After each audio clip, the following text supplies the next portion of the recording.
আসসালামু আলাইকুম। আশা করি আপনারা সবাই ভালো আছেন। এই যে দেখেন এগুলি কি, এগুলি হয়েছে টমেটো।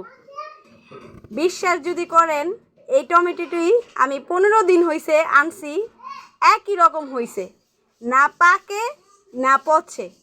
কিন্তু আমি নর্মাল ফ্রিজে রাখছি। নর্মাল ফ্রিজে রাখলে কি 15 দিনই ভালো থাকবো? একটু নরমও হয় না আর একটু নষ্টও হয়নি, একদম এরকমই রয়েছে। দেখছেন কীরকম? আপনারা বলেন তো, এগুলির ভিতরে কি কিছু দেওয়া হয়েছে? এগুলি পচে না কেন?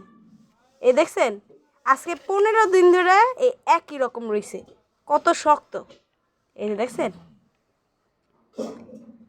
দেখেন মানুষ কি খাইব? আমরা মনে হয় মরলে এই টমেটোর মতো পচমু না, যেমন দেখা যাইতেছে, কারণ যেহেতু যে ফরমালিন খাইতেছি আমরা। আজকের জন্য এই পর্যন্তই রাখছি। আল্লাহ হাফেজ।